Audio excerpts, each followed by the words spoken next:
بہو کی طرح ہوتی ہے. جیسے حقیقی بیٹے کی بیوی سے باپ شادی نہیں کر سکتا، اس کے اوپر حرام ہوتی ہے، بیٹی کی طرح ہوتی ہے، ایسے ہی لبالغ بیٹے کی بیوی بھی حقیقی بیٹے کی بیوی کی طرح ہوتی ہے. اس رسم بد کو، اس رسم جاہلیت کو اللہ نے مٹانا تھا اور آپ کے ذریعے مٹانا تھا. لہذا آپ نے فرمایا کہ اب دونوں کے درمیان طلاق ہو گئی ہے نا، تو فلما قضى زید منها وطرا زوجناکها، زید نے اپنی حاجت پوری کر لی، دونوں کے درمیان طلاق ہو گئی ہے، تو اب ہم نے آپ کا نکاح کر دیا ہے اس سے، یعنی آپ اسے نکاح کر لیں.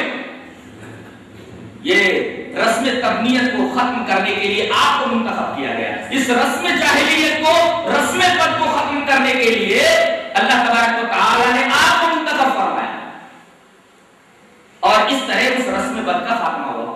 اگرچہ بہت سارے پروپیگنڈے ہوئے، بہت ساری باتیں ہوتی ہیں، ارے دیکھو محمد نے تو اپنی بہو کے ساتھ شادی کر لی، نعوذ باللہ من ذلک، بہت سارے پروپیگنڈے. تو اس واقعے کے سیاق میں یہ آیت کریمہ ہے. کون سی آیت کریمہ؟ آپ کے خاتم النبیین کی آیت کریمہ. ما کان محمد علی احد من رجالکم ولکن رسول اللہ و خاتم النبیین. نقطہ یہ ہے کہ اس واقعے کے سیاق میں آپ کی خاتم النبیین کا تذکرہ، خاتم النبیین کا تذکرہ اس بات کی دلیل ہے کہ اس واقعے کو ابھی مٹا دیا جائے، اس لیے کہ آپ کے بعد کوئی نبی آنے والا نہیں ہے کہ اس کے ذریعے اس رسم کو مٹا جائے. یہ واقعہ خود اس بات کی دلیل ہے کہ آپ خاتم النبیین، آپ کے بعد کوئی نبی آنے جو آپ کے بعد نبوت کا دعویٰ کرے، چھوٹا ہے صاحب.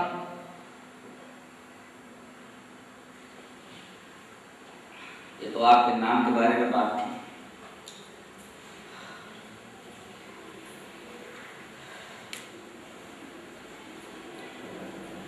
رسالت کے بارے میں آپ کو اچھی طرح معلوم ہے کہ رسالت کا عہدہ یہ اللہ تبارک و تعالیٰ کی طرف سے ادا کرتا ہے. دنیا کے سارے عہدے انسان دیتے ہیں، لیکن یہ عہدہ اللہ تبارک و تعالیٰ نے دیا. اس کا مطلب رسول کی ذات ہی صرف حجت ہوتی ہے شریعت کے بارے میں. اور اس بات کی وضاحت ایک اور آیت کریمہ میں رسلا مبشرین ومنذرین لئلا یکون للناس علی اللہ حجۃ بعد الرسل، حجۃ بعد الرسل.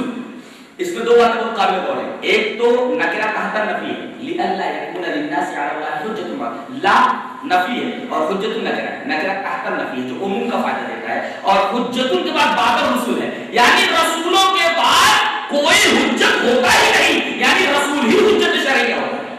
لہذا اگر کوئی امام کو حجت مان لے، کسی پیر کو حجت مان لے، کسی مرشد کو شریعت کے بعد میں حجت مان لے، تو اس کا یہ حجت ماننا صحیح نہیں. یہ سب حجت نہیں ہو سکتے، رسول ہی حجت ہوتا ہے، اس لیے کہ وہ اللہ کی طرف سے اس منصب کے اوپر فائز کیا جائے. تو منصب رسالت سے آپ جو بولے وہ واجب العمل ہے، واجب التعمیل ہے. گویا کہ زبان آپ کی ہوتی ہے، بات اللہ تبارک و تعالیٰ کی ہوتی ہے اگر آپ منصب رسالت سے رسالت کے پلیٹ فارم سے بولیں. لیکن محمد ابن عبداللہ کے حصے سے بول رہے ہیں تو ایک بشر کا بولنا ہے. آدمی تسلیم بھی کر سکتا ہے اور انکار بھی کر سکتا ہے. دلیل اس سلسلے میں دو حدیث میں آپ کے سامنے پیش کرتا ہوں. پہلی حدیث وعن ابن عباس رضی اللہ تعالی عنہما ان زوج بریرہ كان عبدا يقال له مغيث كأني انظر اليه يطوف خلفها يبكي ودموعه تسيل على لحيته فقال النبي صلى الله عليه وسلم لعباس يا عباس الا تعجب من حب مغيث بريرة ومن بغض بريرة مغيثا فقال النبي صلى الله عليه وسلم لو راجعته قالت يا رسول الله تأمرني قال انما انا اشفع قالت لا حاجة لي فيه راہ بخاری کی کتاب الطلاق. حضرت امام بخاری سے پاک کی کتاب الطلاق میں ہے. راوی جیسا کہ معلوم ہے کہ حضرت عبداللہ بن عباس، حضرت عبداللہ بن عباس فرماتے ہیں کہ ایک لونڈی اور غلام تھے، بریرہ اور مغیث. مغیث کالے بنتے تھے اور بریرہ بہت خوبصورت تھے. اور یہ شریعت کا قاعدہ ہے کہ لونڈی اور غلام کی شادی ہوتی تھی. ان میں سے اگر کوئی ایک آزاد ہو جائے تو اس کو حق حاصل تھا کہ اس نکاح کو چاہے گا باقی رکھ کے چاہے اس کو ختم کر دے. حضرت بریرہ نے کہا یہ کالے بنتے ہیں، اب تک میں ان کے نکاح میں رہی، اب اللہ تعالیٰ نے مجھے حق دیا ہے تو میں اب ان کے نکاح میں دے. حضرت مغیث چونکہ ایک مدت تک ان کے ساتھ رہ چکے تھے، بہت محبت ہو گئی تھی، بہت روتے تھے، مدینہ کی گلیوں میں چلتے رہتے تھے، تو وہ خلفہا یبکی، ان کے پیچھے وہ اس گلی میں جاتے وہ پیچھے چلے جاتے روتے تھے، وہ دم وہ تصویر آ جاتے ہیں، جس گلی میں جاتے گلی میں پہنچ جاتے اور روتے رہتے اور ان کے آنسو کی گاڑی کے اوپر بہتے رہتے تھے۔ حضرت ابن عباس، حضرت عباس سے نبی کریم صلی اللہ علیہ وسلم نے فرمایا، عباس تمہیں تعجب نہیں ہوتا؟ اللہ تعجب، تمہیں تعجب نہیں ہوتا کہ مغیث بریرہ سے کس قدر محبت کرتا ہے؟ اور تمہیں تعجب نہیں ہوتا کہ بریرہ اتنی مدت سے اس کے ساتھ رہ چکی ہے، اتنا نفرت کرتی ہے اس سے؟ تو حضرت عباس نے کہا اللہ نے اسے بڑا رحم آتا ہے مغیث کے اوپر، آپ بریرہ کو بلا کر کے ذرا سمجھائیں۔ ٹھیک ہے، بلا کر کے آپ نے فرمایا تو آ جاتی ہے، دیکھ رہی ہو تمہارے پیچھے بہت پریشان ہو، رجوع کر لو۔ کہنے لگی کہ اللہ کے رسول آپ حکم دے رہے ہیں، قالت یا رسول اللہ تامرنی، یا تو حکم ہے؟ آپ نے فرمایا انما انا اشفع، میں تو صرف سفارش کر رہا ہوں مغیث کی۔ لا حاجت لی فی، آپ کا مشورہ نہیں ماننا، آپ کا یہ مشورہ نہیں مانتی۔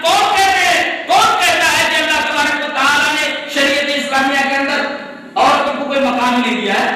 رسول جو اتھارٹی ہوتا ہے، سند ہوتا ہے، جو حاکم ہوتا ہے، فرما روا ہوتا ہے، نبی کی بات کی خلاف ورزی کرنے کی اجازت اگر ہے، اگر وہ بشریت کے پلیٹ فارم سے بول رہا ہے تو اس سے زیادہ آزادی عورتوں کو اور کیا دی جا سکتی ہے؟ کیا اس طریقے کی آزادی کہ اپنے فرما روا کی بات سے اختلاف کرے؟ کیا کسی قانون نے، کسی ملک کے قانون نے ایسی اجازت دی عورت کو؟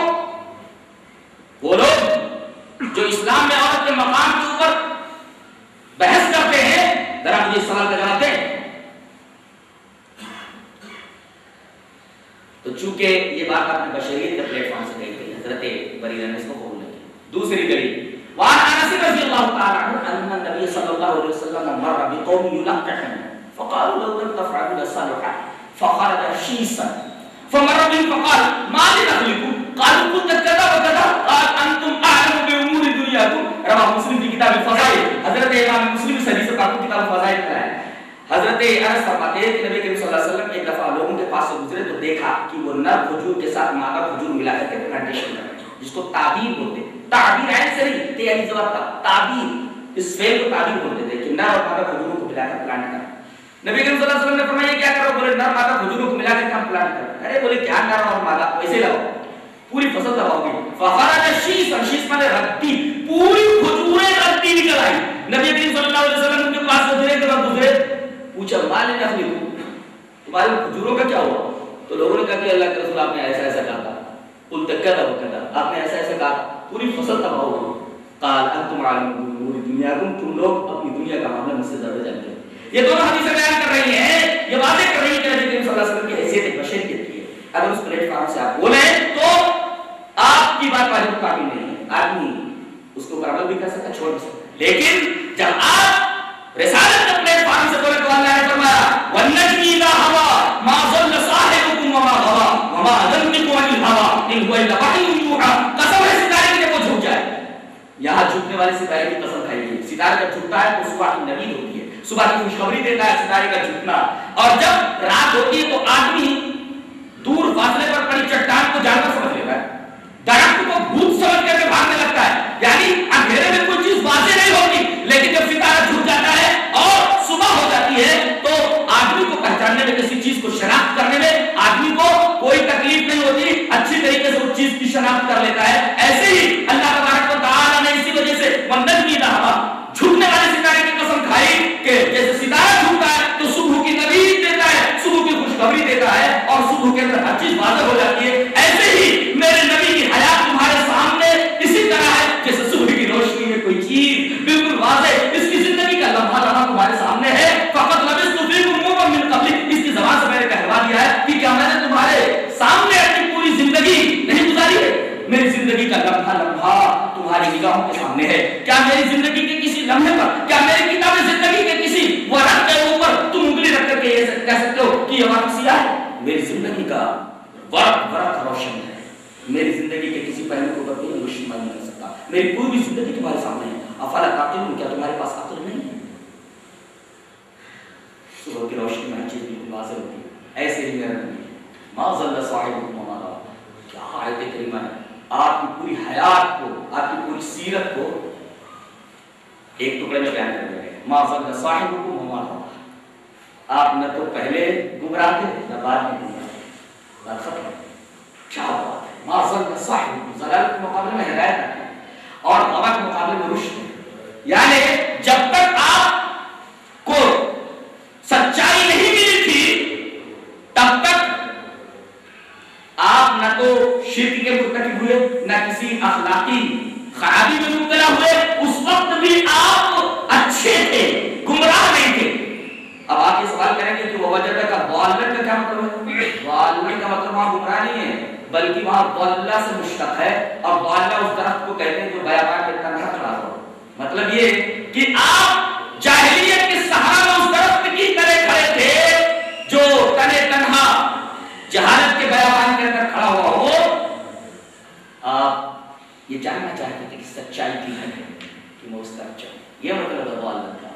ما ضل صاحبكم وما غوى. اور آپ کو بیان فرمایا وما ينطق عن الهوى ان هو الا وحي يوحى. جب میرا رسول رسالت کے پلیٹ فارم سے بولتا ہے تو زبان اس کی ہوتی ہے, ایک ایک لفظ میرا ہوتا ہے, ہر بات پڑھی ہوتی ہے اور اس کا ایک ایک لفظ اور ایک ایک بات کام لیوا ہوتی ہے. وما ينطق عن الهوى ان هو الا وحي يوحى. وہ اپنی ہوا سے اپنی خواہش نفس سے کوئی بات نہیں کرتا. یہ نبی کریم صلی اللہ علیہ وسلم کی سیرت کے بارے میں چند باتیں تھیں جو آپ کے سامنے پیش کی. اللہ نے نیک اور اچھی سے